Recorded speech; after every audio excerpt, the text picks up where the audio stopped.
Matur nuwun. Nggih. Nah. Bismillahirrahmanirrahim. Assalamualaikum warahmatullahi wabarakatuh. Alhamdulillahilladzi 'allama bil qalam 'allamal insana ma lam ya'lam. Asyhadu an la ilaha illallah wahdahu la syarikalah dzul jalali wal ikram wa asyhadu anna Muhammadan abduhu wa rasuluh dzul judi wal karam. Allahumma shalli wa sallim wa barik ala hadan nabil karim wa ala alihi wa sahbihi wa tabi'in al mujahidin at-tahirin, amma ba'd. Ibu-ibu, bapak-bapak sekalian yang dimuliakan Allah, alhamdulillah kita bersyukur kehadirat Allah Subhanahu wa taala karena dengan kudrat dan irodahnya pagi hari ini kita sekalian diberikan kekuatan, diberikan kesempatan untuk bersama-sama hadir di Majelis Ar-Raudhah ini dalam rangka taklim atau mengkaji ilmu pengetahuan dalam rangka memperluas pemahaman agama kita. Yang pagi hari ini pembicaraan kita adalah masalah hukum waris. Kita singkat saja karena ini materinya banyak sebetulnya. Untuk mempelajari waris itu minimal itu 1 semester kalau kuliah di IAIN dulu. Minimal ada 7 kali pertemuan antara dosen dan mahasiswa tatap muka. Dan kita ini sudah kedua, diharapkan bisa tuntas biar tidak terlalu lama. Baiklah, kita memasuki materi untuk mereview ya. Karena barangkali di pertemuan kemarin ada yang tidak hadir, ada penjelasan singkat mereview kembali tentang apa yang kita bicarakan pada beberapa minggu yang atau bulan yang lalu, yang judulnya sama, yaitu kekhususan hukum waris Islam dalam kompilasi hukum Islam. Sebagaimana kemarin sudah saya jelaskan, kompilasi hukum Islam itu adalah ijtihad ulama Indonesia dalam menyelesaikan hukum kewarisan menurut pemahaman orang Indonesia, dalam hari ini para ulamanya. Karena apa? Apa? Iso apa?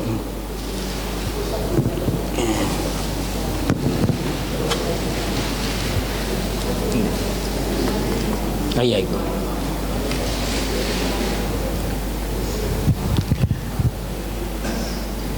Yang pertama, kemarin kita sudah membicarakan kekhususan, antara lain ada 3 yang kemarin sudah kami sampaikan.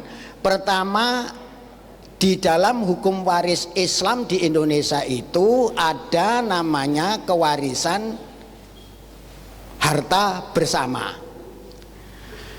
Jadi seorang yang telah berumah tangga, suami istri, apabila salah satu meninggal, maka yang ditinggalkan terlebih dulu mempunyai hak untuk mengambil bagian harta gono gininya, harta bersamanya. Jadi harta bersama ini harus dibagi 2 dulu. Yang separuh merupakan harta peninggalan, warisan bagi yang meninggal, yang separuh hak yang hidup atau suami atau istri yang ditinggalkan. Nah itu. Kemudian suami atau istri yang ditinggalkan mendapat lagi warisan dari istri yang meninggal atau suami yang meninggal. Itu prinsipnya. Jadi kalau dulu suami istri tidak mempunyai apa-apa, mempunyai harta 100 miliar atau 10 miliar, kakean karo 100 miliar, 10 miliar saja, kemudian meninggal. Nah, 5 miliar adalah harta peninggalan yang meninggal, 5 miliar bagian yang hidup, karena harta bersama. Kenapa kok harus ada bersama di Indonesia? Memang beda Pak dan Ibu sekalian, adat istiadat kehidupan orang Arab dengan orang Indonesia. Kalau di negara Arab di Pakistan, termasuk di Palestina atau di Kuwait dan sebagainya, wanita itu tidak bekerja karena mengikuti waqorna fi buyutikunna. Istri itu hanya ada di dalam rumah untuk mendidik anak-anaknya. Nah, kalau di Indonesia suami istri itu kebanyakan sama-sama bekerja. Oleh karena itu istri yang bekerja juga menambah harta kekayaan ketika di situ campur, kalau tidak dibagi secara gonogini, secara harta bersama, maka istri merasa keberatan. Lah saya bekerja. Iya, kalau yang ditinggalkan itu anak-anak dari suami istri, kadang-kadang ada istri sambung, bapak sambung. Itu yang sering jadi masalah, ada perlakuan yang tidak adil. Seperti begitu perasaan bangsa Indonesia, perasaan masyarakat Jawa. Oleh karena itu ada pembagian harta bersama terlebih dulu. Apakah ada centelannya di dalam ayat Al-Quran? Para ulama mencentelkan ada ayat di dalam surat An-Nisa ayat 2 itu, lirijali nasibum mimmaktasabu walin nisa'i nasibum mimmaktasabna. Bagi orang laki-laki mempunyai hak dari apa yang ia kerja. Iktasaba itu bekerja. Wala tatamannau ma faddallahi ba'dakum alal ba'din lirijali nasibum mimma katasabu walin nisa'i nasibum mimma ktasabna. Itu bunyinya. Nah, oleh karena itu, karena ada dasaran seperti itu dalam ayat Al-Quran, ulama Indonesia sepakat, karena faktanya memang suami istri di dalam rumah tangga bangsa Indonesia ini ada namanya harta bersama. Nah, itu diselesaikan dulu, dibagi dua, yang separuh untuk yang hidup, yang separuh merupakan harta peninggalan bagi yang meninggal yang harus dibagi waris kepada seluruh ahli warisnya, anak-anaknya, istrinya atau suaminya. Yang kalau yang hidup itu suami, maka termasuk orang tuanya itu memperoleh bagian waris. Artinya dibagi waris seperti mana yang diatur dalam hukum Islam, yaitu Al-Quran dan Al-Hadis. Kemudian yang kedua kemarin kami jelaskan, yaitu tentang ahli waris pengganti. Ahli waris pengganti itu begini, itu juga dalam rangka menegakkan keadilan. Kalau menurut ahli waris Sunni, ahlu sunnah katakan begitu, cucu dari anak laki-laki ataupun perempuan di mana orang tuanya telah meninggal lebih dulu, maka dia tidak akan mendapatkan warisan kalau bersama cucu ini ada anak laki-laki. Kemarin sudah saya jelaskan, seorang mempunyai dua orang anak, katakan contoh yang gampang, laki-laki dan laki-laki, dua-duanya sudah menikah, sudah punya anak, berarti ayah ini sudah punya cucu, kan gitu. Kemudian sebelum A ini meninggal dunia, anaknya yang satu meninggal dunia dengan meninggalkan anak. Berarti anaknya anak itu kan sama dengan cucu, kan begitu.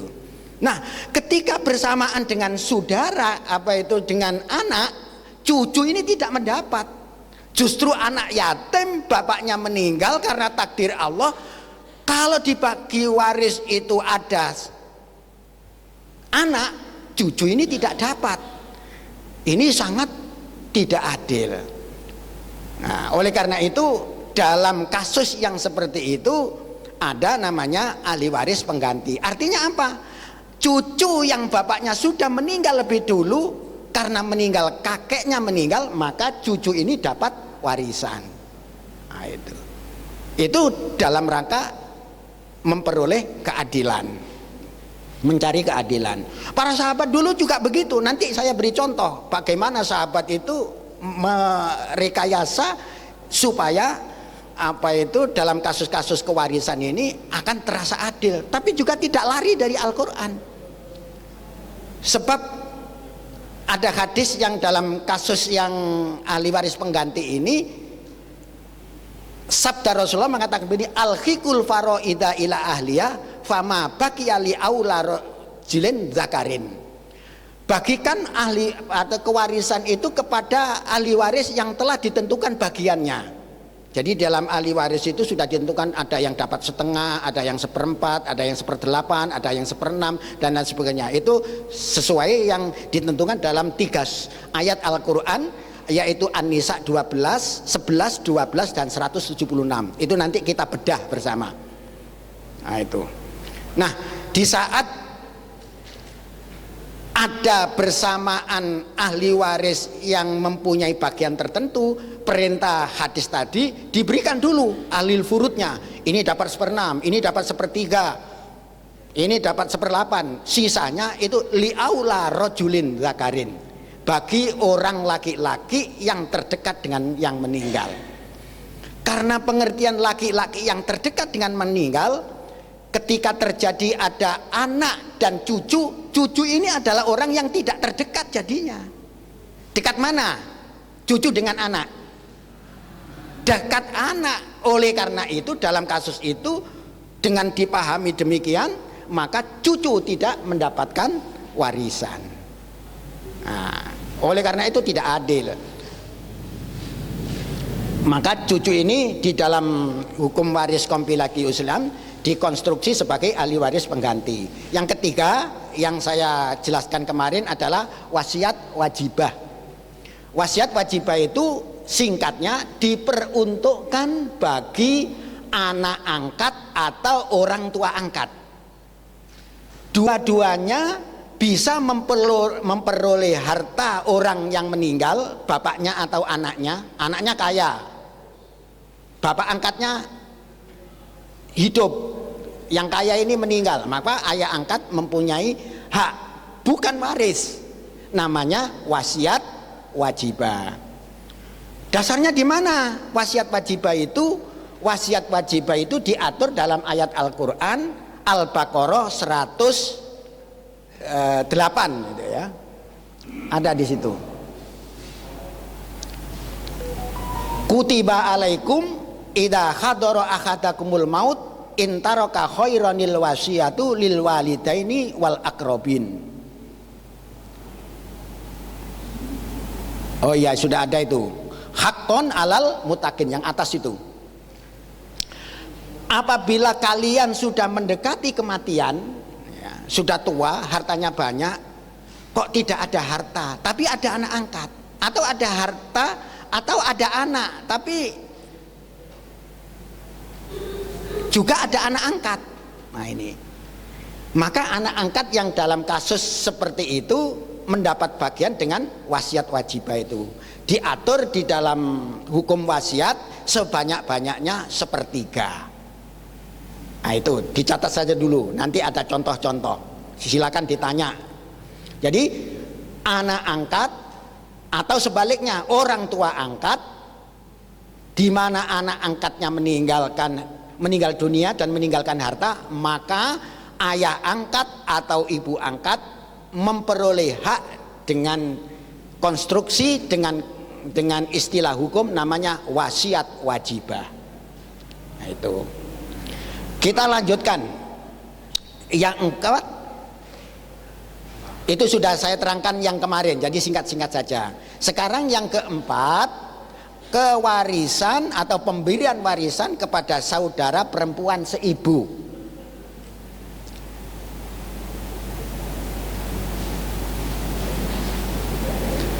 Saudara perempuan seibu dalam hukum waris apa itu klasik, ya, yang dipahami di pondok-pondok pesantren itu tidak dapat warisan karena saudara perempuan seibu itu dianggap sebagai dzawil arham. Jadi di dalam susunan keluarga ketika ada orang meninggal dunia itu ada ahli waris, ada dzawil arham. Dzawil arham itu adalah keluarga keturunan yang diselai dengan orang perempuan. Cucu perempuan dari anak perempuan itu dzawil arham. Itu juga tidak dapat waris kalau menurut Sunni yang lama yang ada di pondok pesantren. Ini juga dirasakan sebagai rasa ketidakadilan. Sama-sama cucu dalam hukum waris klasik, hanya cucu dari anak laki-laki saja yang dapat warisan. Tapi ketika cucu dari anak perempuan itu tidak dapat. Ini banyak. Ya, cucu dari anak perempuan, cucu perempuan dari anak perempuan atau saudara perempuan juga seibu, karena ada seibu saja maka tidak dapat. Nah, dalam kompilasi diberikan itu. Kemudian yang kelima, pewarisan pertanian yang kurang dari 2 hektar. Ini hukum adat sebenarnya, mengkonstruksi bukan hukum adat, hukum agraria. Jadi kalau ada pembagian waris, objek warisnya itu tanah pertanian, sawah yang kurang dari 2 hektar, ada ketentuan kok diatur oleh KHI itu, oleh kompilasi hukum Islam. Itu dari mana? Orang-orang bertanya itu. Ini sebetulnya mengakomodasi hukum pertanian yang berlaku di Indonesia, yaitu pasal 9 ayat 1 Undang-Undang nomor 56 Peraturan Pengganti Undang-Undang tahun 60. Bapak-bapak yang sepuh-sepuh tak cari ini tahu aturan ini. Jadi ada ketentuan, nek sawah 2 hektar nggak boleh dibagi di peting-peting. Umpamanya ahli warisnya 9, 2 hektar jadi dibagi wong songo. Itu kan jadi kotak-kotak kecil gitu. Sudah banyak yang beli, silakan dibuka. Oh ya. Nah, itu tidak boleh ada aturan seperti itu. Lalu bagaimana penyelesaiannya? Ya ngejoki dari antara saudara-saudara para ahli waris itu, mana yang berkemampuan bisa membayar harganya, lalu uangnya dibagi waris sesuai dengan ketentuan faraid. Singkat-singkat saja. 6, kebolehan berdamai untuk pembagian harta sama rata. Itu ada di dalam pasal berapa itu nanti, pembagian sama rata itu mungkin 214 itu, bisa dilihat nanti di dalam buku kompilasi hukum Islam. Jadi begini bunyinya,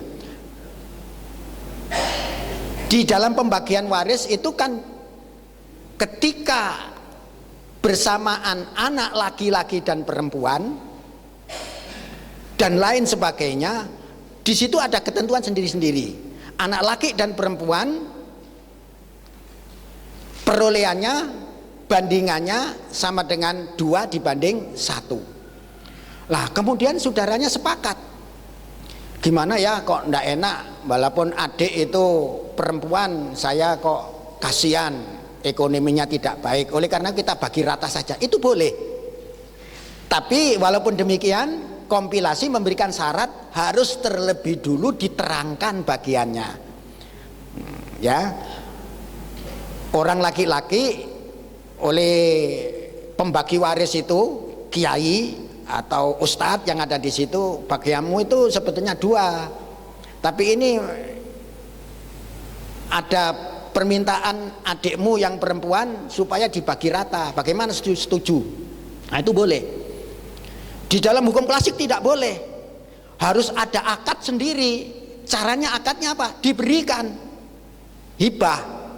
Jadi setelah dibagi, bagiannya 2 dibanding 1, saya hibahkan kepada adik saya sekian, sehingga menjadi sama. Ya sama saja sebetulnya, cuman perlu akad gitu kan.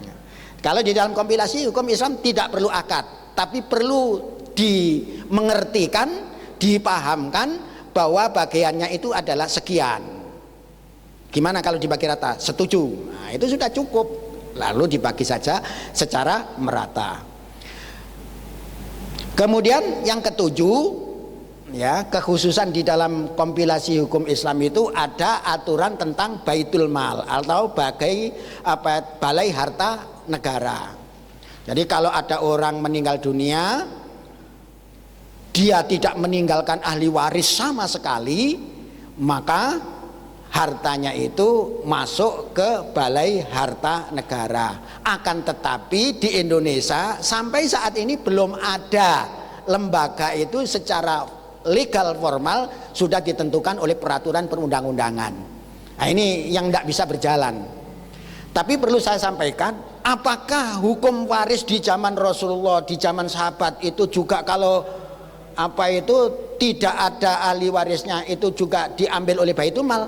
Tidak ada riwayat satupun yang menceritakan itu. Atau kalau harta waris itu tidak habis dibagi waris oleh ahli warisnya, misalkan ada orang meninggal, dia hanya meninggalkan satu orang anak perempuan, maka di dalam ayat An-Nisa ayat 11 itu dikatakan wa ingkanat wahidatan falahan nisfu. Apabila ahli waris itu satu-satunya perempuan, maka baginya separuh. Nah, lalu yang separuh dikemanakan? Para ulama di dalam kitab-kitab kuning itu berpendapat yang separuh dibelikan Baitul Mal. Itu juga tidak ada di masa Rasulullah dan di masa sahabat. Umar bin Khattab yang pertama kali mendirikan Baitul Mal itu pun tidak memperlakukan, tidak ada riwayat yang Sayyidina Umar itu sebagai khalifah membagi seperti itu, yang separuh ke Baitul Mal, enggak. Tapi tidak ada riwayat.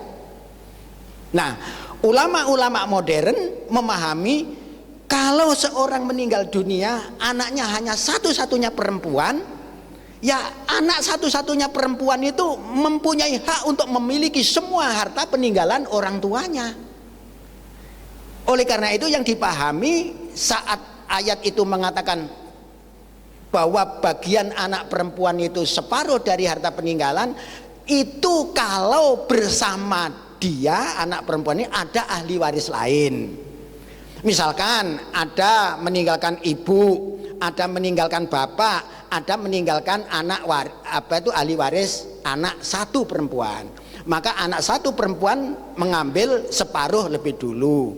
Sisanya diberikan kepada bapak dan ibunya. Ibu dapat 1/6 karena ada anak, yang selebihnya asobah itu bagian ayahnya. Karena orang laki-laki terdekat dari si mayit itu adalah bagiannya asobah.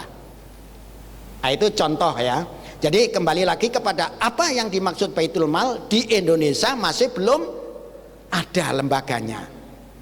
Apa bisa disama dengan kas negara? Tidak bisa. Kalau kas negara itu kan milik negara umum. Nah, oleh karena itu dipahami oleh sebagian umat Islam yang dimaksud Baitul Mal itu kalau negara itu Islam murni. Oleh karena itu tidak bisa. Nah, jadi ini yang diatur dalam KHI, tapi ini tidak bisa eksis. Dasarnya Baitul Mal itu di dalam Al-Qur'an itu wa'lamu annama ghanimtum min syai'in fa inna lillahi khumusahu dan seterusnya. Itu di dalam surat Al-Anfal itu. Ayat ke-41 itu dasarnya Baitul Mal. Tapi yang diceritakan di dalam ayat ini adalah rampasan perang.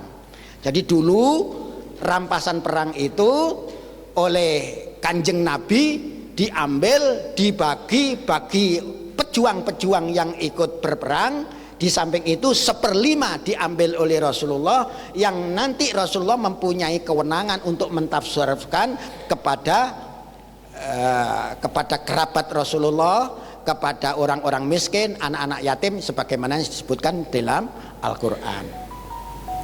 Kemudian yang ke-8, halangan mewaris ya, itu ada karena memfitnah, juga di samping membunuh.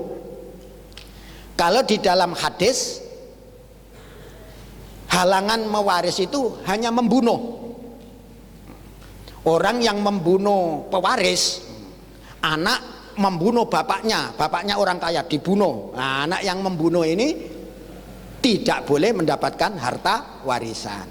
Nah, di dalam kompilasi ditambah, yaitu memfitnah pewaris bapaknya.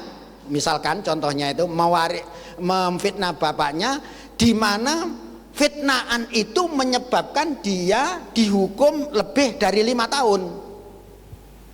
Misalkan anak memfitnah bapaknya mau membunuh presiden, akhirnya kan ramai itu, ditangkap. Nah, setelah ditangkap polisi mati dia. Karena orang yang membunuh presiden itu ancamannya berat, lebih dari 5 tahun, bisa juga hukuman mati, maka anak yang memfitnah bapaknya supaya dihukum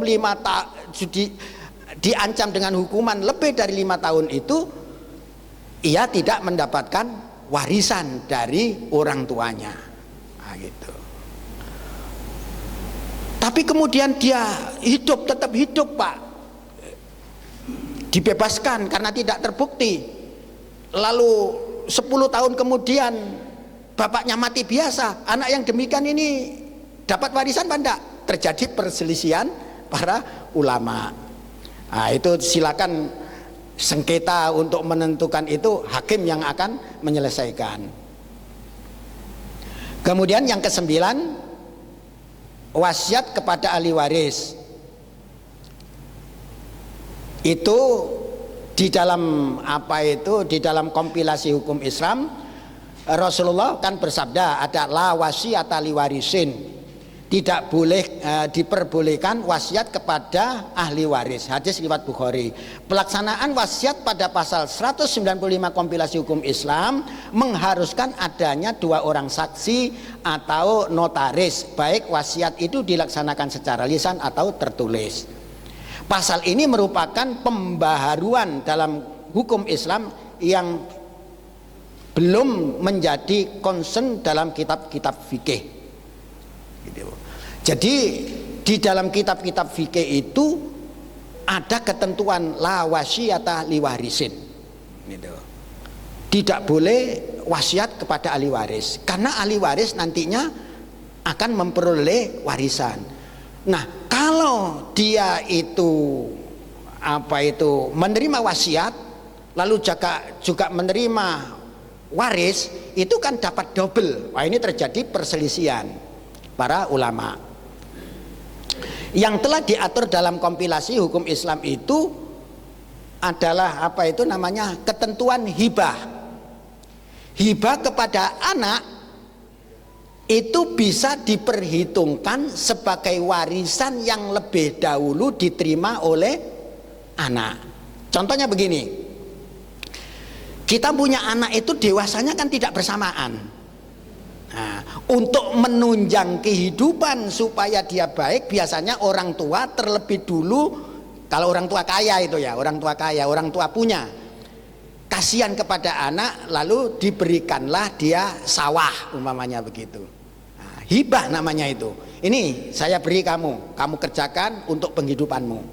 Nah, kemudian lama-lama yang kecil-kecil itu juga sama-sama dewasa, dia tidak dapat.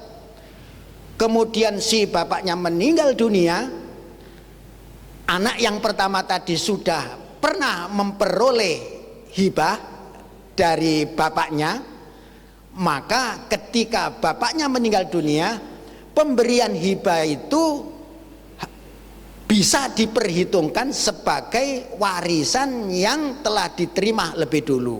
Oleh karena itu ketika membagi waris, semestinya umpamanya ia dapat 10 miliar, dikurangi dengan harga yang sudah diterima oleh anak yang pertama yang sudah dewasa lebih dulu.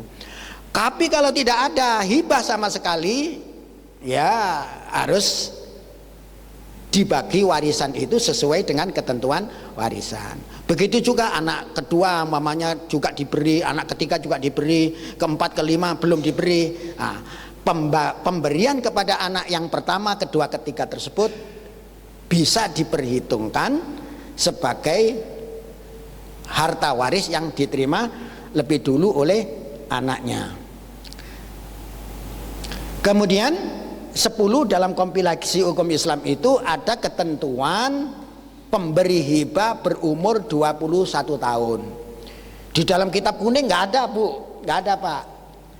Tetapi di dalam fikih-fikih klasik ukurannya orang bisa tasarruf, orang bisa memberikan berakad, bertransaksi, itu sudah dewasa pengertiannya. Dewasa itu pengertiannya apa? Sederhana kalau di dalam Islam itu akil dan baligh. Akil itu berakal, baligh itu relatif. Dengan tanda-tanda di dalam kitab-kitab fikih itu, kalau anak laki-laki sudah mimpi basah 17 tahun ke atas ini ya maksudnya ya, mimpi basah kayak apa itu ya, sudah ngerti ya, sudah ngerti. Juga perempuan ditandai dengan haid. Oleh karena itu anak yang sudah haid berarti dewasa dalam hukum Islam. Nah, di dalam kompilasi hukum Islam itu ada ketentuan dipatok dengan umur, usianya 21 tahun. Konsekuensinya anak yang misalkan itu pengusaha yang masih muda, sekarang itu banyak pengusaha muda usia 18 tahun yang jadi konglomerat juga sudah ada. Nah itu karena memang bapaknya kaya, dia diberi modal, akhirnya atas namanya sendiri dia menjadi orang kaya, usianya 18 tahun. Nah, ketika menghadapi perkara seperti ini, kemudian anak yang belum usia 21 tahun ini memberikan hibah, maka hibah itu tidak sah menurut kompilasi hukum Islam. Ini kompilasi loh, bukan KUHP ya, bukan KUHP, beda lagi. Karena di Indonesia itu ada bermacam-macam hukum yang berlaku. Ada perdata atau kitab undang-undang hukum perdata bagi yang orang selain Islam, tapi bagi umat Islam berlakulah hukum Islam yang ada dalam kompilasi. Nah ini ada ketentuan umur 21 tahun baru hibahnya menjadi sah. Yang ke-12, jadi cepat-cepatan saja, soalnya nanti kita membedah ayat hukum ini agak lama sambil memberi contoh-contoh ini. Hibah dan wasiat kepada ahli waris diperhitungkan sebagai warisan. Ini sudah ya, sudah tadi itu. Nah ini sudah selesai. Jadi ada 11 kekhususan di dalam hukum waris kompilasi hukum Islam dibandingkan dengan hukum waris klasik, hukum ya singkatnya hukum waris yang berlaku di pondok-pondok pesantren. Nah itu di pak kiai desa itu biasanya apa itu harta bersama, tidak mau. Nah itu, nah ini cucu dari anak laki-laki ini tidak bisa termahjub oleh pamannya anak, maksudnya itu karena pamannya anak itu sama dengan anak laki-laki, tidak boleh ini, tidak dapat, mesti begitu. Nah, tapi ada perintah dari presiden bahwa kompilasi hukum Islam itu supaya disosialisasikan kepada masyarakat yang bisa dijadikan pedoman. Oleh karena itu bagi siapa yang menundukkan diri dengan kompilasi hukum Islam, ya diadili dengan kompilasi hukum Islam. Kalau tidak, ya berlaku hukum yang di tengah masyarakat, itu di luar tanggung jawab pemerintah. Masyarakat mau menyelesaikan ponakannya tidak dikasih warisan itu terserah, tapi kalau menggugat ke pengadilan dikabulkan. Ya, orang yang seperti contoh namanya ahli waris pengganti itu tadi, memang kalau diselesaikan di desa bisa saja cucu yang bapaknya meninggal lebih dulu dari kakeknya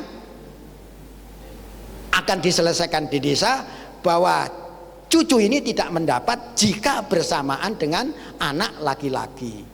Nah itu karena pemahaman seperti itu.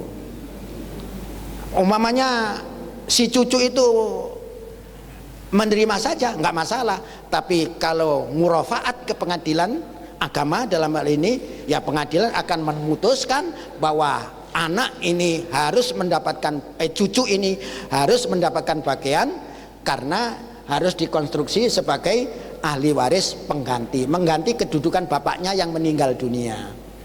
Sebetulnya asas penggantian, asas ahli waris pengganti ini apa ada dalam Al-Quran? Ada. Itu semula itu adalah teori dari seorang ahli hukum waris di Indonesia namanya Profesor Hazairin, yang mengambil di dalam Al-Quran, walikullin ja'alna mawaliya mimma tarokal walidaini wal aqrabun. Dan masing-masing ahli waris telah kami tetapkan mawali atau pengampu untuk menerima apa yang ditinggalkan oleh kedua orang tuanya dan kerabatnya. Jadi itu ayat ahli waris yang mengatakan. Artinya begini, di saat anak laki-laki meninggal, maka cucu dari anak yang meninggal ini menjadi orang terdekat sebagai mawali. Itu dasarnya Profesor Hazairin yang sangat berbeda dengan dengan ahli waris Sunni yang kemudian dipegangi oleh sebagian besar negara-negara lain, walaupun dengan versi yang berbeda. Kalau di Mesir itu cucu dari anak laki-laki yang meninggal lebih dulu itu walaupun bersamaan dengan anak tetap mendapat, tapi dikonstruksi namanya dengan wasiat wajibah. Jadi berbeda-beda. Mesir menggunakan wasiat wajibah terhadap cucu yang terhalang tadi, kalau Indonesia menggunakan konstruksi ahli waris pengganti. Sama-sama dapat. Memang dipahami oleh umat Islam seluruh dunia akan merasa tidak adil kalau cucu yang justru jadi anak yatim, bapaknya ditakdirkan meninggal lebih dulu, kok justru tidak dapat. Nah, ini. Oleh karena itu rasa keadilan menentukan harus dapat. Kalau di Indonesia ditentukan dengan ahli waris pengganti. Kalau di Mesir dikonstruksi dengan wasiat wajibah. Nah ini. Nah sekarang kita mencoba pada membedah ayat-ayat waris ini.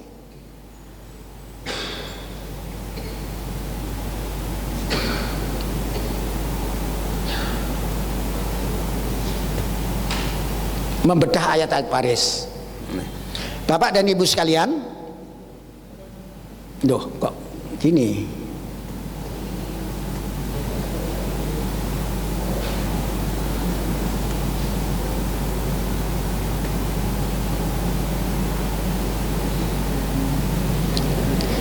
Membagi waris diatur dalam ayat 11, 12 dan 176 surat An-Nisa. Ini prinsip pertama. Dicatat ibu-ibu ya, bapak-bapak, warisan itu hanya diatur dalam 3 ayat. Tetapi karena begitu singkatnya memerlukan pemikiran yang mendalam untuk bisa mengerti maksudnya. Nah, sekarang kita coba kewarisan anak saja dulu ya. Jangan pikir yang lain-lain. Andaikan ada orang meninggal dunia, bapak ibunya meninggal, ya, bapak ibunya si mayit meninggal, istrinya juga meninggal, atau kalau yang meninggal itu istri, suaminya juga meninggal, dia hanya meninggalkan anak saja. Nah, itu ada 3 item yang disebutkan di dalam surat An-Nisa ayat 11 itu. Pertama, yusikumullahu fi auladikum lidzakari mislu haddil unsayaini.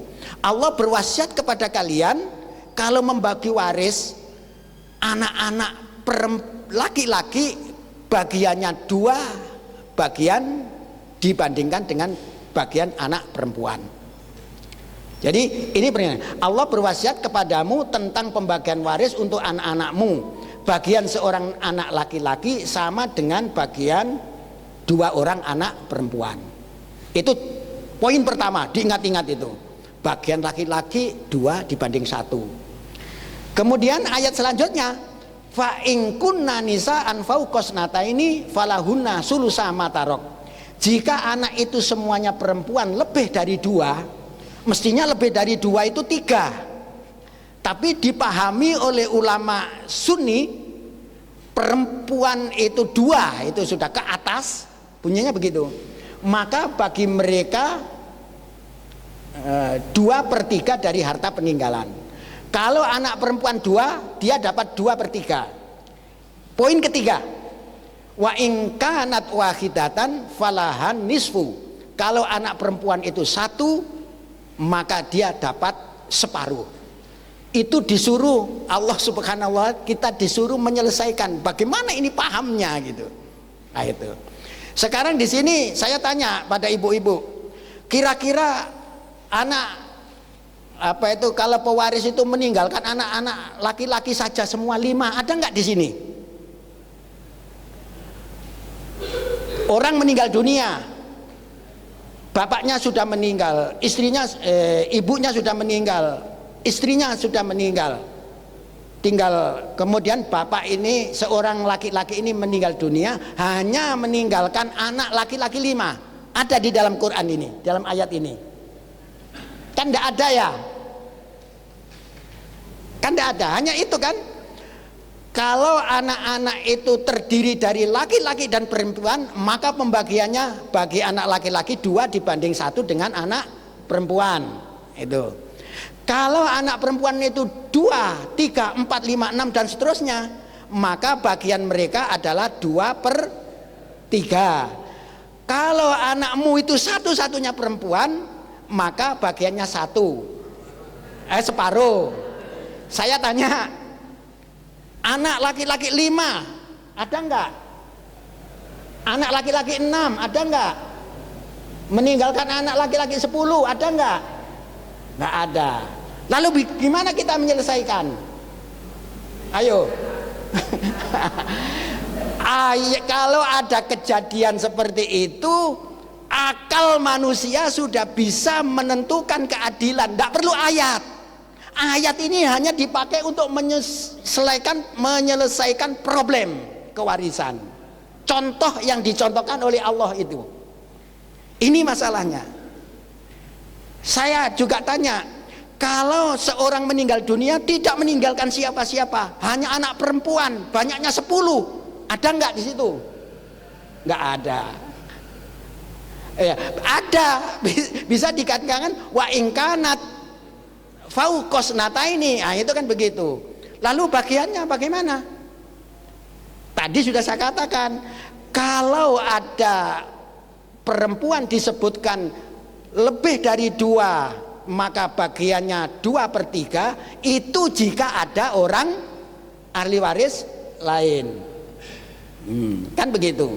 Tetapi kalau hanya perempuan saja semuanya 5, 6, 7 dan seterusnya sampai 20 umpamanya, itu tidak ada dalam ayat. Akal sudah bisa menjawab, mesti cara membaginya harus dibagi sama. Kan begitu, kan sama perempuan. Paham ya?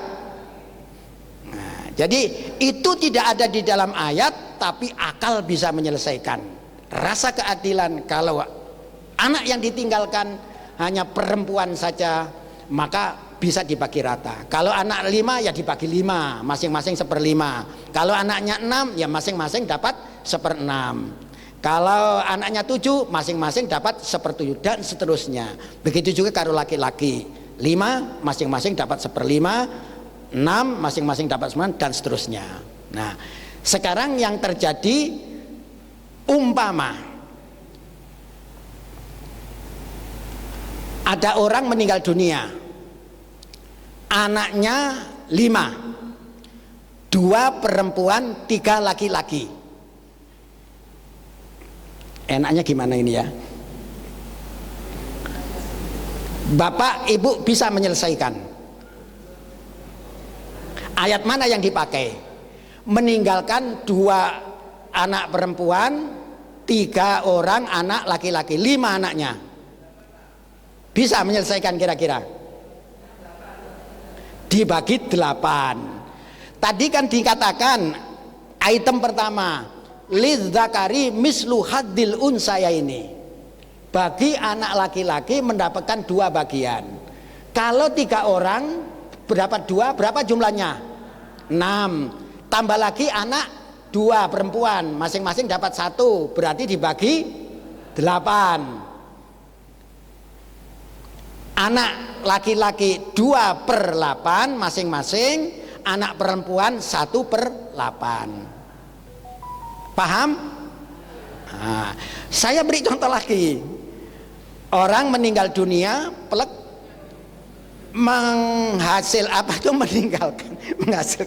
meninggalkan 3 orang anak perempuan dan 3 orang anak laki-laki.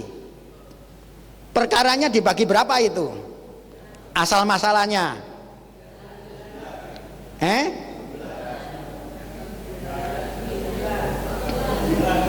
laki-laki, 3 perempuan. Yang 3 laki-laki kali 2 masing-masing sama dengan 6, ditambah lagi 3 dibagi 9. Nanti tinggal membagi. Anak perempuan dapat 1/9, anak laki-laki dapat 2/9, habis. Ini itu prinsip ayat yang pertama.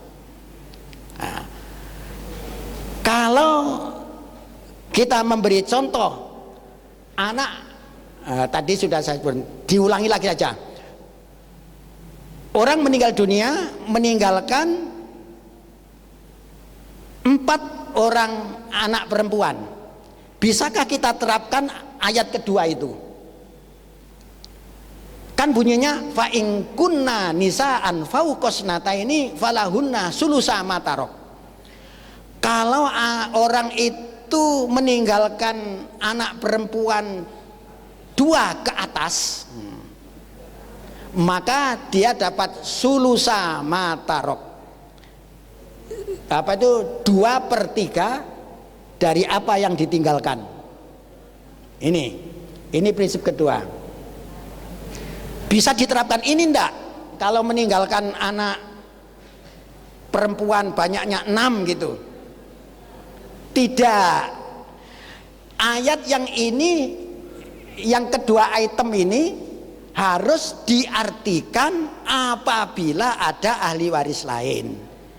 Tetapi kalau hanya anak perempuan saja semua, maka dibagi rata sesuai dengan jumlahnya. Itu prinsip kedua. Begitu juga jika orang meninggalkan satu-satunya anak perempuan, ya dibagi dia sendiri. Dia dapat 1, menghabiskan seluruh harta. Tidak bisa diartikan lain, kecuali kalau anak itu ada berbarengan dengan ahli waris lain. Ini poin-poin ayat di atas ada 3 gitu ya.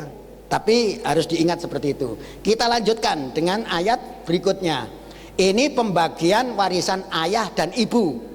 Terusnya ayat pertama itu, ayat 11 itu surat An-Nisa. Ada 3 item. Wali abawaihi likulli wahidin minhumas sudusu mimma taroka ingkana lahu walad. Dan untuk masing-masing ibu dan bapak dapat 1/6 dari harta yang ditinggalkan jika yang meninggal itu, atau bapak yang meninggal itu, orang yang meninggal itu mempunyai anak. Orang yang meninggal mempunyai anak, catatannya, maka bapak ibunya dapat 1/6. Itu item pertama. Terus item kedua, fa illam yakun lahu waladun wa warisuhu abawahu fali ummihis sulus.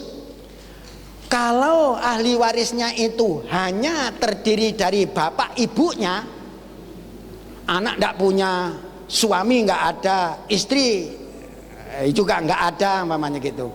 Ahli warisnya hanya wujudnya hanya bapak dan ibu, maka bapak dan ibu itu mewarisi bagian ibunya 1/3, kan begitu. Lalu bapaknya dapat berapa kira-kira itu artinya?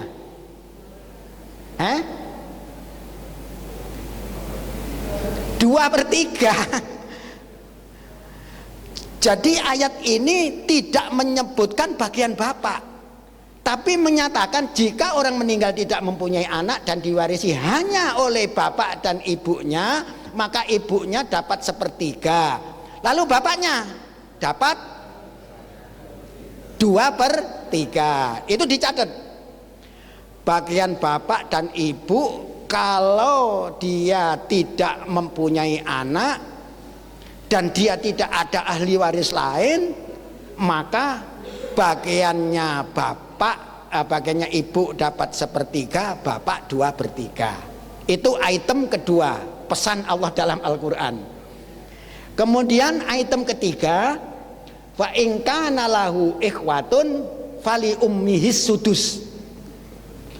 Apabila si mayit itu mempunyai saudara, maka ibunya dapat 1/6. Ini kan masih misteri itu. Fa in kana lahu ikhwatun, apabila mayit itu mempunyai saudara, ibunya dapat 1/6. Papannya masih ada kemarin. Oh iya, saya tidak pesen itu. Nah. Kalau bisa cepat disiapkan aja. Saya tidak membuat contoh di sini supaya tidak terlalu ayat-ayat yang saya kuningkan, saya blok dengan kuning itu supaya tidak mengganggu. Jadi supaya tidak mengganggu. Jadi kewarisan ayah dan ibu itu dipesan dengan 3 item itu, Bu. Kewarisan ayah dan ibu dipesan oleh Allah hanya 3 item.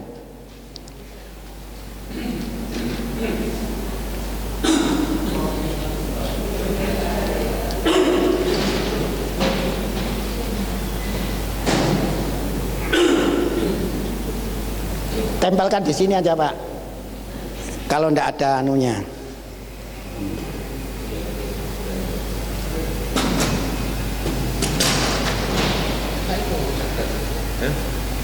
Oh, ada cagaknya. Bisa berdiri. Oh, disonggo. Disonggo.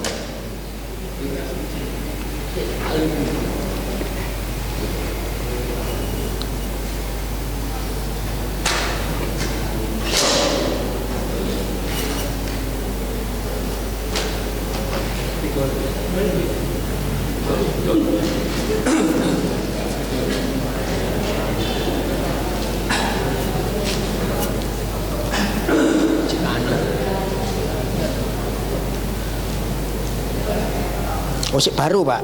Iya. Tapi bisa dihapus ini ya. Bisa. Oh ya.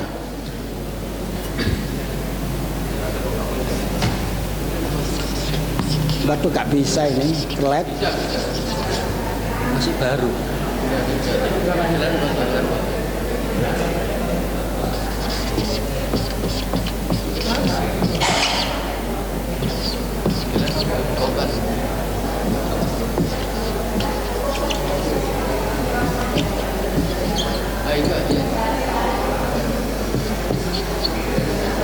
Saya bantu ngetik di sana lah, Pak. Tidak apa ya? Ini, Pak. Bisa.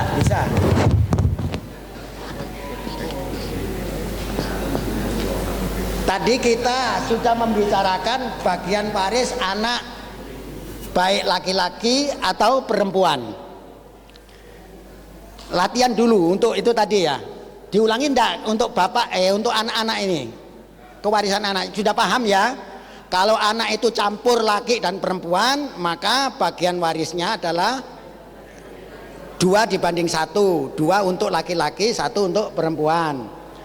Kalau anaknya laki-laki semua, tidak ada problem, gampang, bagi sama rata.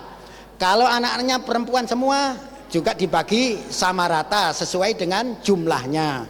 Nah, sekarang ahli waris ada prinsip pertama yang perlu diingat.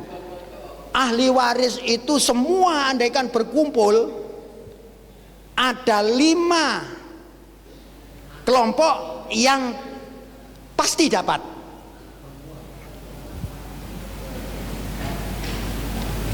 Siapa 5 kelompok yang pasti dapat itu? Anak,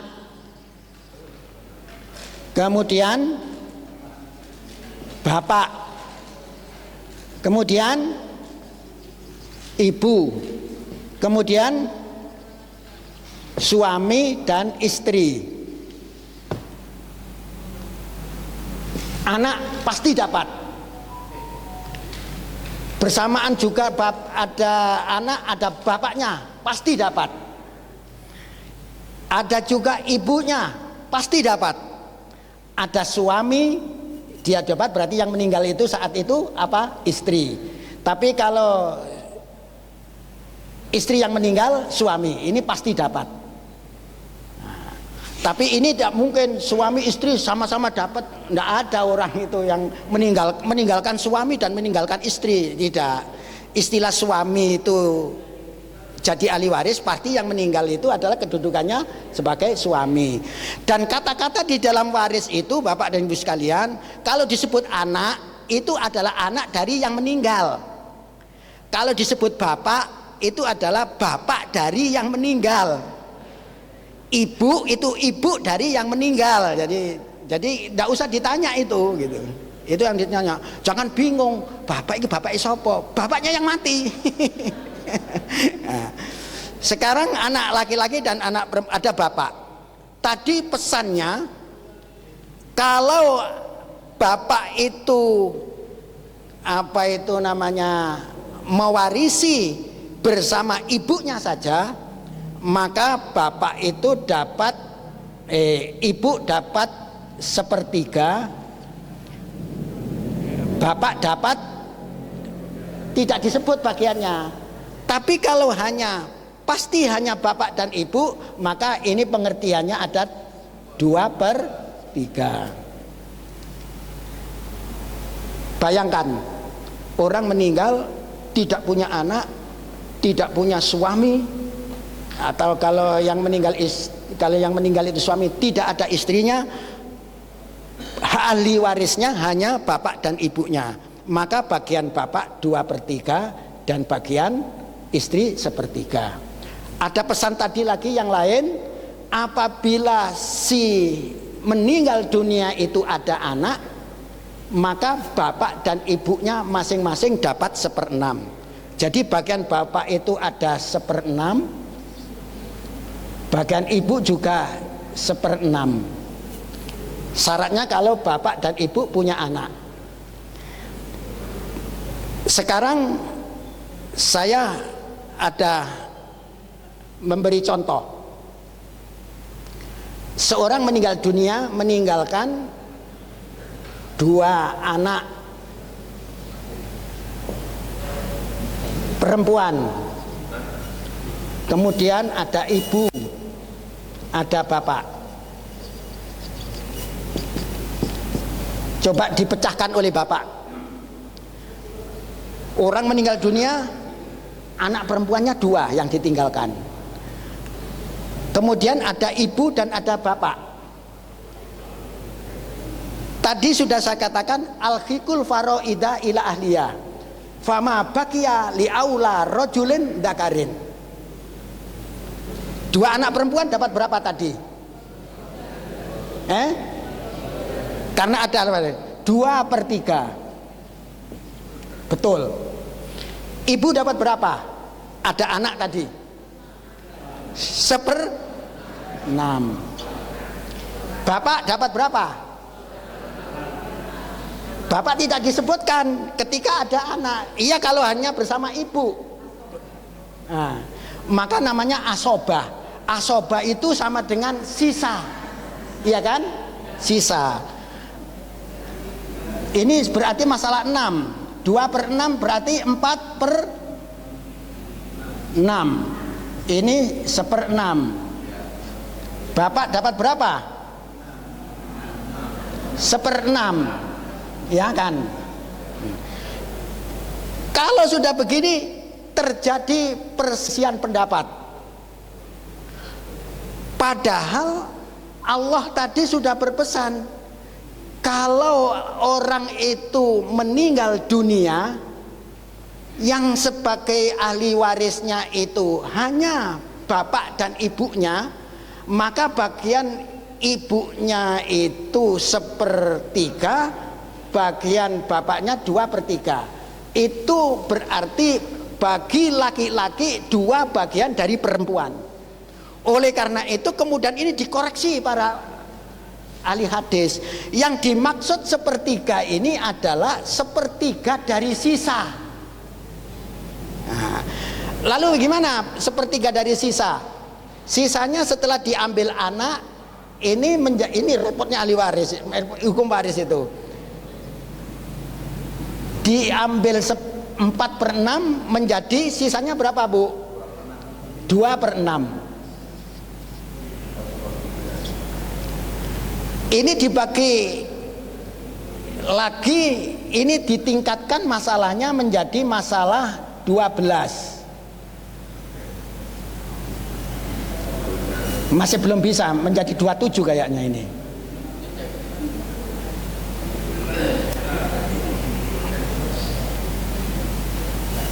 Jadi 27 bisa.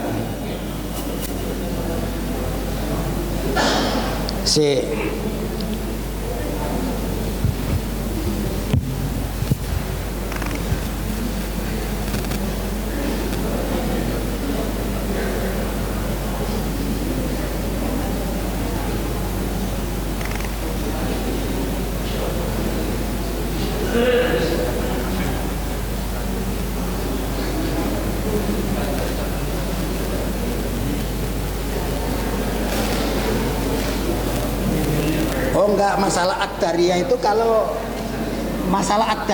kalau di sini ada ibu ya, ada ibu, beda-beda. Jadi ini bener, ini sudah.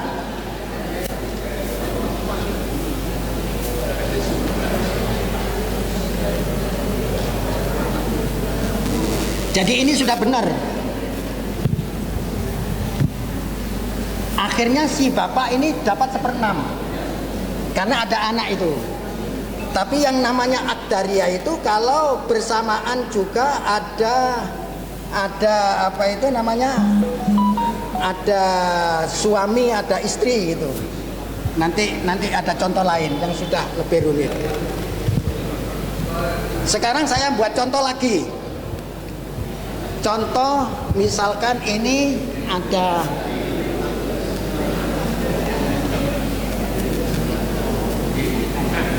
satu anak perempuan, satu anak laki-laki.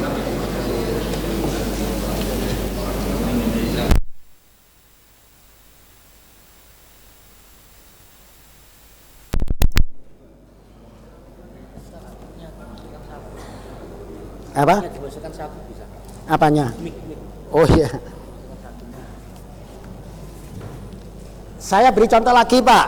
Orang meninggal dunia, meninggalkan anak laki-laki 1, anak perempuan 1, terus ibu dan bapak. Gimana ini cara membaginya? Ibu dapat berapa? Ibu karena ada anak dapat 1/6, itu pesan tadi.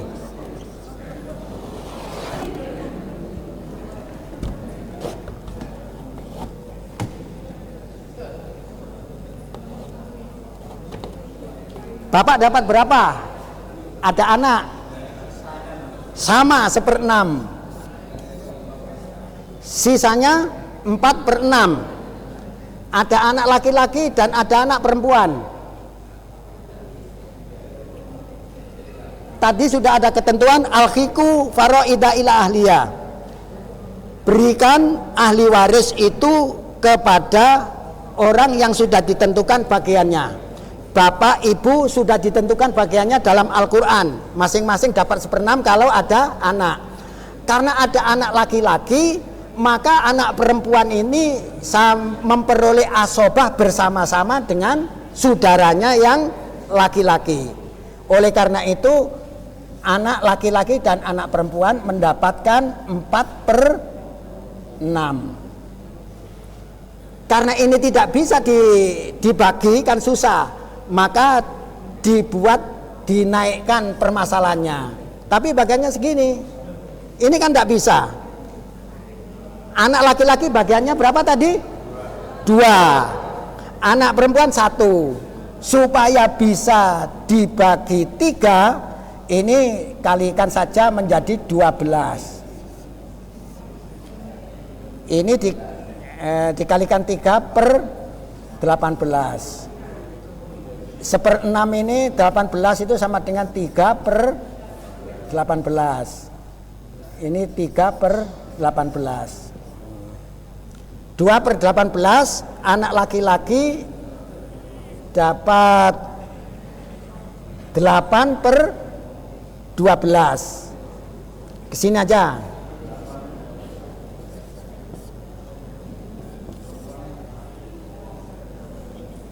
Oh, keliru.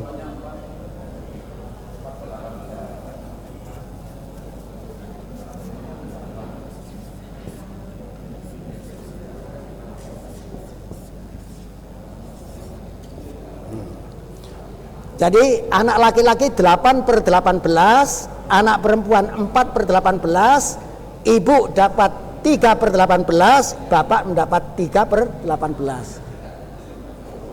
Paham kira-kira Bapak? Ya. Caranya membagi ahli furud dulu diberikan. Ahli furud dulu diberikan. Diambil 1/6, diambil 1/6. Anak laki-laki dan anak perempuan memperoleh asobah ma'al goer. Anak perempuan namanya asobah ma'al goer, mendapatkan sisa dari bersama dengan saudaranya yang laki-laki. Bapak silakan membuat contoh, hanya khusus untuk anak dan orang tua, karena yang baru kita bicarakan kewarisan anak dan orang tua. Bisa minta contoh, gimana? Ada nggak kasus di dalam rumah itu meninggalkan orang tua, bapak dan ibu, juga meninggalkan anak? Contoh yang tanya ini ada nggak? Ini ada pertanyaan, saya buat contoh saja di sini. Orang meninggalkan istri. Nah, ini langsung menjawab. Ibu-ibu dan bapak yang menjelaskan, yang menyelesaikan. Istri, tulisan saya jelek. Terus 1 anak laki-laki.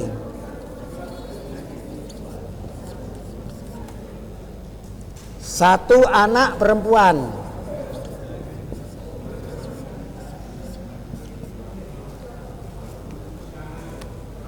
Gimana ini penyelesaiannya?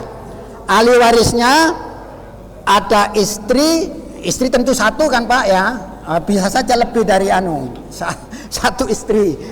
Terus 1 anak laki-laki, 2 anak perempuan. Ini pertanyaannya. Gimana? Caranya gimana? Istri belum ya tadi ya, istri belum memang. Istri itu di ayat 12, enggak apa-apa, kita selesaikan dulu. Di ayat 12 itu dikatakan istri dapat 1/4 kalau punya anak. Terbalik, 1/8 kalau punya anak. Dapat 1/4 kalau tidak ada anak. Ini ada anak enggak istri ini? Ada. Maka dia dapat berapa Pak?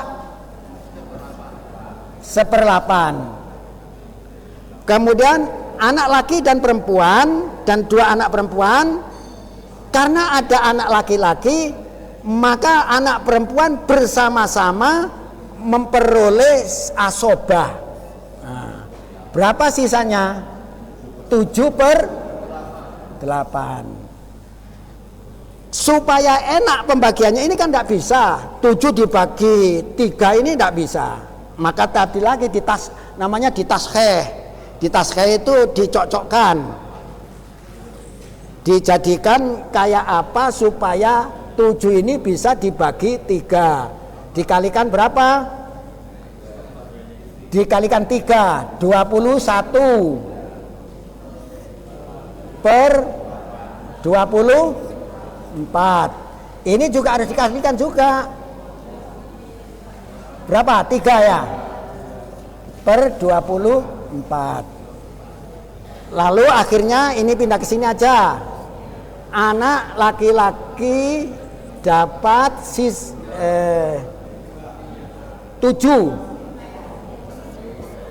per 20 salah 14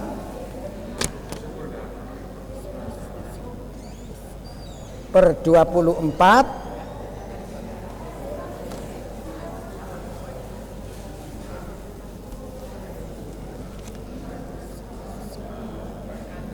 Anak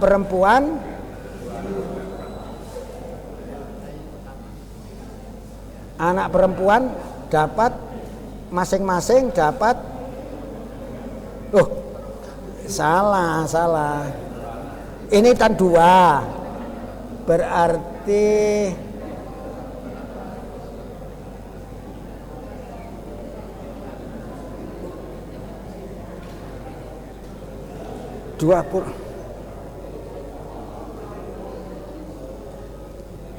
salah.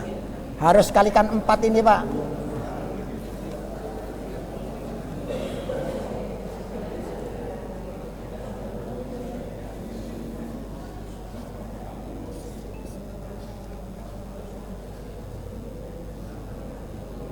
Kali 4 28 ya.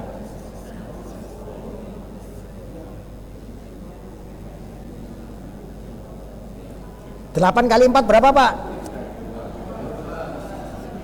32. Ini 1. Nah.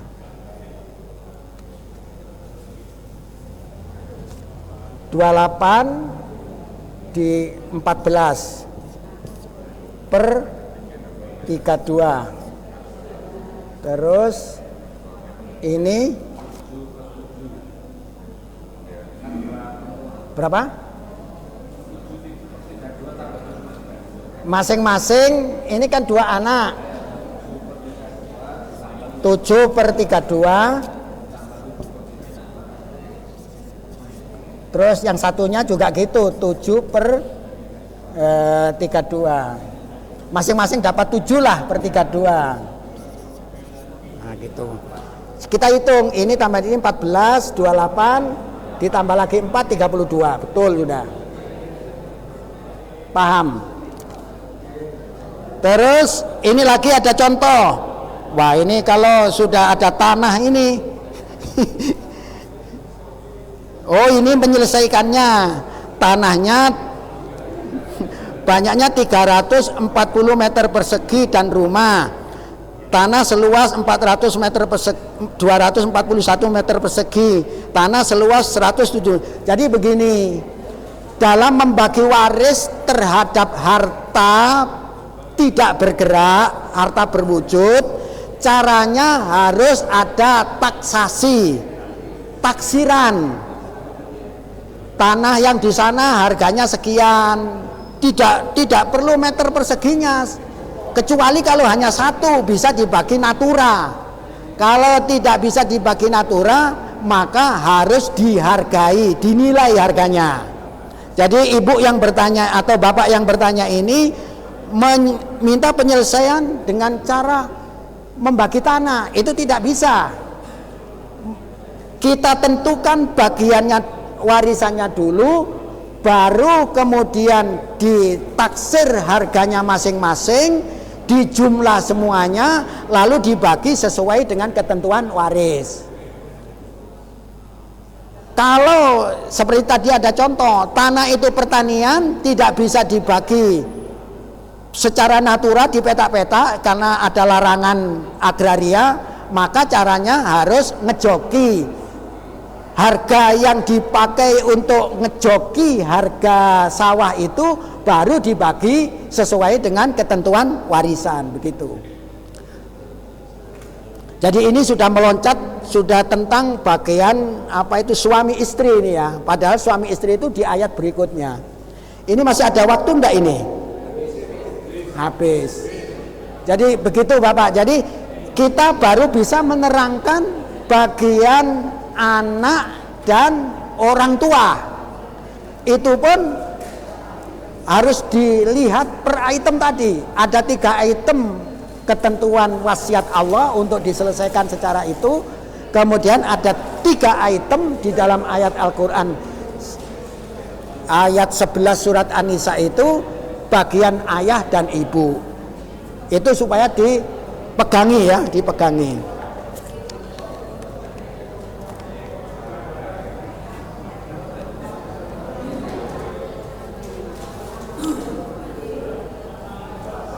Ini sudah terjawab. Berapa hak masing-masing ahli waris? Ini anak yatim. Jadi insya Allah pertanyaan ini sudah menjawab tadi ya. Untuk membagi harta tidak bisa dibagi secara natural.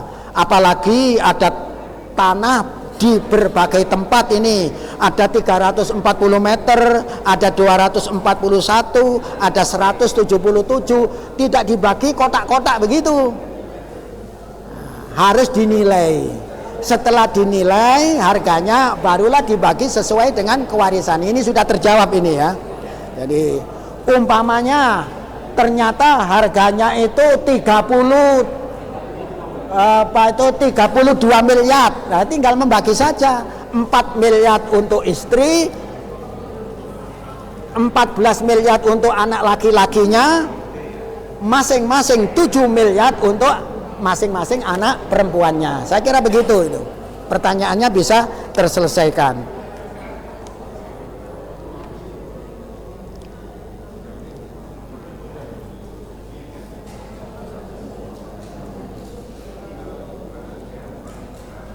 Wah, mati ini sudah.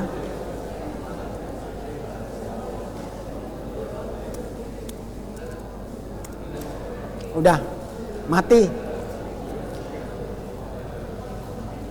Baik, ada pertanyaan lagi secara langsung dari apa itu untuk waris anak dan apa itu orang tua. Monggo. Nggih, Pak.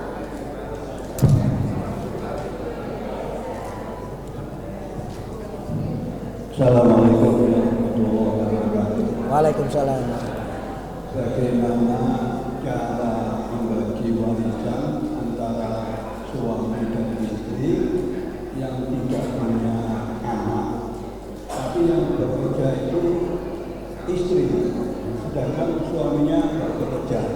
Nggih. Yang meninggal dulu itu istrinya, yang punya mobil, yang punya rumah, yang punya sawah. Bagaimana membagi warisannya itu dan kepada siapa warisan itu harus dibagikan. Terima kasih. Assalamualaikum warahmatullahi wabarakatuh. Waalaikumsalam. Jadi pertanyaan Bapak, ada suami istri, yang bekerja adalah istrinya, suaminya nganggur, akhirnya punya harta, tapi dumadaan istrinya yang meninggal lebih dulu. Bagaimana cara mewarisnya? Kita lihat dulu siapa ahli warisnya. Ahli waris itu sebagaimana saya katakan, bisa bapaknya istri yang meninggal itu, bisa ibunya istri yang meninggal itu ya, perempuan itu yang meninggal itu, bisa anak. Pertanyaan saya, ada anak enggak, Pak? Enggak ada. Bapak ibunya ada enggak? Berarti ahli warisnya hanya suaminya, ya toh? Suami itu ahli waris, walaupun dia tidak bekerja, karena dia suami maka dia ahli waris.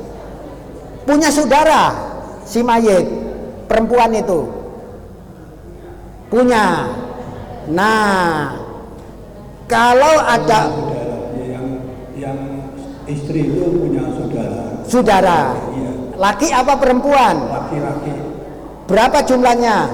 Ada 3. 3. Laki semua? Semuanya laki. Nah, jadi begini, apabila seorang meninggal dunia, tidak meninggalkan anak, tidak meninggalkan orang tua, hanya meninggalkan suami, suami bagiannya tadi sudah disebut setengah, separuh. Separuhnya untuk ahli waris saudara laki-laki yang bertiga dari perempuan tadi itu ahli warisnya, maka diparuh, Pak. Bagian suami separuh, bagian saudara-saudaranya separuh. Yang separuh itu bertiga itu dibagi sama rata karena sama-sama laki-laki. Termasuk mobilnya, sawahnya, rumahnya, dan pensiunnya. Semua harta peninggalan, sawah, ladang, rumah, mobil itu dinilai harganya. Mobilnya berapa, rumahnya berapa harganya, sawahnya berapa harganya. Nanti dibagi waris seperti yang saya katakan. Suami dapat separuh, separuhnya untuk saudara-saudaranya yang bertiga itu. Berarti di sini masalahnya sama dengan masalah 6. 3 untuk suami, 3 masing-masing untuk saudaranya masing-masing 1, kan begitu. 1/6 untuk saudara laki-laki masing-masing 3, 3/6 untuk suami, kan sama dengan separuh. Terus tadi yang Ya. anak perempuan 1 itu ya bisa mewarisi dari ayahnya semua. Maksudnya Anak perempuan hanya 1, anaknya hanya 1. ini masalah lain. Masalah itu tadi. Tidak, lain. Lain, ya. Seperti yang diterangkan pertama tadi. Ya. Anak perempuannya hanya 1. Iya. Ayahnya meninggal, tapi diterangkan bisa mewakili semuanya. Ya. Bukan mewakili, Pak, memperoleh semua harta peninggalan orang tuanya. Ya. Seorang meninggal dunia mempunyai anak 1 perempuan, ya kan? Ya, seperti yang di ayat tadi, wa in kanat wahidatan falahu nisfu, itu diartikan apabila ada ahli waris lain. Kalau tidak ada, ya dia mewarisi seluruh harta bapaknya atau ibunya. Maksud dari ahli waris yang lain itu bagaimana? Kalau ada, kalau tidak ada ya yang menghabisi itu, Pak, mengambil semua hartanya. Kan tadi dikatakan tidak ada ahli waris lain. Contohnya ahli waris yang lain ini. Nah, ahli waris yang lain itu ada bapak, ada ibunya si mati, ada saudaranya si mati. Nah, itu namanya ahli waris lain. Yang disebutkan oleh Allah dalam Al-Quran itu ahli waris itu adalah bapak, ibu, anak, suami, istri, dan saudara-saudara. Saudaranya ada enggak? Yang saudaranya si mati itu? Saudaranya meninggal ada. Terus ada anak perempuan 1 gitu. Nah, kalau begitu kedudukannya menurut klasik di pondok-pondok pesantren, karena anak perempuan itu tidak bisa menghabiskan seluruh harta, maka saudaranya juga mendapatkan bagian. Bagiannya bagaimana? Separuh untuk anak perempuan, separuh untuk saudara-saudaranya si mati tadi. Artinya paman dari perempuan atau bibinya, kan begitu? Ya. Nah, tapi menurut kompilasi hukum Islam, anak perempuan itu dipersamakan dengan anak laki-laki. Itu sudah menjadi jurisprudensi. Karena pengertian walad di dalam ayat 176 itu bukan saja anak laki-laki tapi juga anak perempuan. Itu pendapat Ibnu Abbas, Pak. Itu sudah dipakai di beberapa jurisprudensi hukum Islam. Jadi ada 2 jawaban saya. Bisa dibagi secara di desa, ya, secara pemahaman orang desa, anak perempuan tadi mendapatkan separuh, yang separuhnya bagian saudara dari yang meninggal dunia. Itu. Tapi kalau anak perempuan ini umpamanya tidak puas, enggak. Paman-paman saya itu tidak open dengan akor dengan orang tua saya, dan saya adalah anaknya, saya tidak rela mengajukan ke pengadilan. Bisa jadi pengadilan itu memutuskan bahwa saudara ini termahjub oleh anak perempuan. Termahjub itu terdinding, Pak, bisa menghabiskan seluruh harta peninggalan orang tuanya walaupun anak perempuan 1. Paham, Bapak? Jadi kalau minta fatwa kepada Pak Kiai mau membagi waris kepada saudara, itu diperbolehkan apabila anak perempuan itu tidak berkeberatan dan dinyatakan di pengadilan. Tapi kalau sudah ke pengadilan, kompilasi hukum Islam dan sumber hukum atau jurisprudensi yang ada di pengadilan sudah banyak memutuskan bahwa anak perempuan itu sama kedudukannya dengan anak laki-laki. Soalnya dalam ayat wa ingkana laisa lahu waladun, apabila dia tidak mempunyai anak. Tapi karena ada anak, baik anak laki-laki atau perempuan sama, sesuai dengan pendapat Ibnu Abbas. Walad itu pengertiannya anak laki dan anak perempuan. Contohnya di dalam ayat pertama tadi, yusikumullahu fi auladikum, anak-anak kalian. Ternyata isinya lidzakari, ada zakar, ada unsa. Itu sehingga pengertian anak itu adalah baik laki-laki atau perempuan. Konsekuensinya kalau ada anak perempuan pun maka saudara tersisih karena ada anak perempuan. Paham Bapak? Ada lagi suami istri yang sudah menikah sekitar 3 tahun, dapat warisan rumah dari orang tua suami, tapi tidak punya anak. Setelah 3 tahun suami meninggal, apa istri itu dapat bagian warisan dari mertuanya, dari orang tuanya suami itu? Kalau dari mertua tidak Pak, kalau dari suaminya, kan suaminya tadi dapat harta dari orang tuanya kan gitu dah. Kalau sudah dapat harta dari orang tuanya, ya menjadi harta suaminya. Paham? Saya mendapatkan warisan dari bapak saya, berarti kalau saya dapat warisan kan menjadi harta saya. Saya meninggal, istri ahli waris Pak, dapat bagian berapa? Kalau istri lihat kedudukannya, ahli waris yang lain. Kalau ada anak, istri dapat 1/8. Kalau tidak ada anak, istri dapat 1/4. Terima kasih. Paham betul? Kalau tidak paham ke Bondowoso semalam. Itu yang dulu Pak sampai ngalih itu. Assalamualaikum warahmatullahi wabarakatuh. Waalaikumsalam warahmatullahi wabarakatuh. Mohon maaf Pak, koreksi mungkin saya salah. Apakah hukum Islam ini sudah menjadi baku dan diaplikasikan di hukum negara supaya kami yang muslim ini mungkin ring muslim Pak, ada saudara yang non muslim, ketika ada konflik fitnah, ini secara hukum apa bisa diterapkan? Ya. Jadi begini, tentang ahli waris ada yang non muslim, pewarisnya Islam, yang meninggal Islam, ternyata anak-anaknya ada yang non muslim, contohnya begitu kan.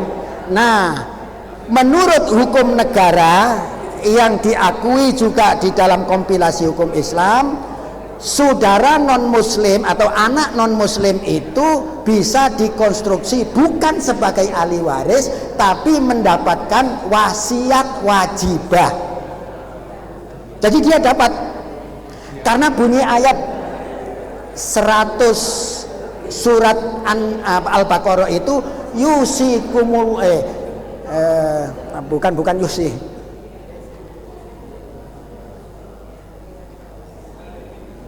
ya apa itu ayat apa itu, kutiba alaikum kutiba alaikum idza hadara ahadakumul maut intaraka khairon alwasiyatu lil walidaini wal aqrabun. Bunyinya ayat itu Pak.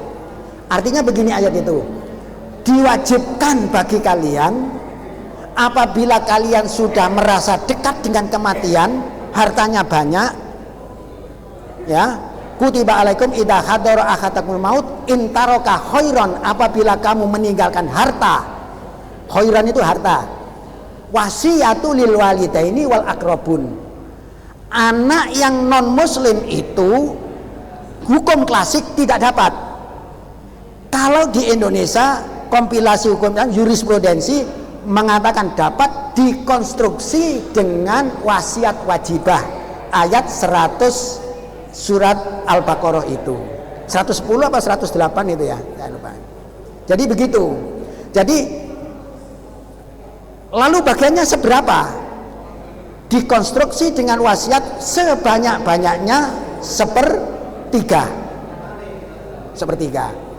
Tapi fluktuatif Pak, bisa 1/8, bisa sebanyak-banyaknya sepertiga. Mungkin dalam arti begini, seorang meninggal dunia, anaknya hanya 2, ahli waris lain tidak ada, hanya ahli waris 2, ternyata anaknya yang 1 murtad, jadi pemeluk agama lain. Maka anak yang murtad ini kedudukannya bisa memperoleh harta dari peninggalan orang tua bukan sebagai ahli waris tapi wasiat, banyaknya sepertiga. Maka konsekuensinya anak yang muslim dapat 2/3, anak yang tidak muslim dapat 1/3. Begitu. Itu contoh. Kalau anaknya banyak, umpamanya 7, terus yang 1 murtad, diberi sebanyak-banyak sepertiga. Tapi kalau diberi sepertiga kan enak, padahal wasiat itu harus diambilkan dulu Pak, diambil dulu sepertiga. Kan enak nih. Yang 1 murtad ini dapat sepertiga. Tidak boleh begitu. Maka paling tidak dipersamakan. Jadi kalau putusan pengadilan akan mengatakan bahwa bagian dari si Johannes, orang yang murtad ini, mendapatkan 1/7, yang 6/7 adalah bagian anak-anak yang muslim. 6/7 itu ya kan tadi saya beri contoh banyaknya anaknya 7, yang 1 murtad, 1/7 untuk ini bukan dinyatakan sebagai ahli waris tapi mendapatkan wasiat wajibah 1/7. 6/7 dibagi 6 anak-anaknya yang muslim. Terus ini Pak, kemudian ada niatan jauh hari itu suami istri katanya tidak punya mengkonstruksi hukum, membuat secara tertulis untuk sebagai pegangan di kemudian hari supaya tidak ada konflik. Apakah boleh? Boleh. Jadi menghindari konflik, kami menetapkan secara tertulis pembagian harta itu. Ya.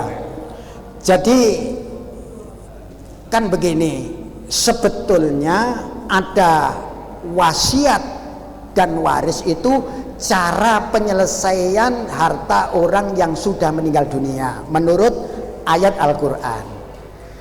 Ayat itu bisa sebagai wasiat. Pada waktu itu kan orang tuanya masih hidup, anaknya dipanggil semua, anak-anakku, kalian semua nanti kalau saya mati tidak usah bertikai, tapi saya membagi waris, membagi harta peninggalan saya adalah sebagai berikut. Kamu dapat rumah yang di sana, kamu dapat rumah yang di sana, kamu dapat rumah yang di sana, kamu dapat tambahan tanah sawah yang di sana, kamu di sana. Itu boleh diwasiatkan. Artinya apa? Penyelesaiannya nanti kalau bapaknya sudah meninggal baru hak itu beralih. Tetapi kalau ketika hidup itu sudah diserahkan, namanya hibah. Nah, tadi sudah saya kasih contoh. Hibah yang diperoleh oleh orang yang masih hidup bisa diperhitungkan sebagai warisan yang sudah diterima. Nah, oleh karena itu bentuk niatan mengkonstruksi seperti itu, kalau orang tuanya masih menguasai harta itu namanya wasiat. Tapi kalau ketika hidup itu sudah dipindahkan kepemilikannya kepada anak-anaknya yang hidup, maka itu namanya hibah. Nah, tinggal nanti kalau sudah meninggal dunia, ada orang yang keberatan, baru nanti didaur ulang. Kan ada ketentuan, apabila lebih dari haknya yang yang diperoleh menurut semestinya bisa dicairkan lagi, kalau kurang justru harus ditambahkan begitu. Tapi diharapkan namanya perjanjian supaya diterima itu, karena keadilan bapaknya waktu membagikan harta itu sudah disesuaikan dengan rasa keadilan saat itu. Contoh bagaimana? Kalau ada anak orang mempunyai anak 3, yang satu cacat atau kurang bahagia, tidak bisa, keadaannya lemah lah kan begitu. Kadang-kadang orang tua memberikan anak yang lemah itu lebih dari anak yang sudah sukses, karena orang tua itu menjadikan anak yang sukses itu juga mengeluarkan biaya. Nah, dalam semacam ini kalau ada kasus, terserah pada hakim. Kalau saya tidak akan mengabulkan, karena dulu orang tuanya sudah membagikan, itu adalah rasa keadilan bagi orang tuanya. Itu bedanya wasiat.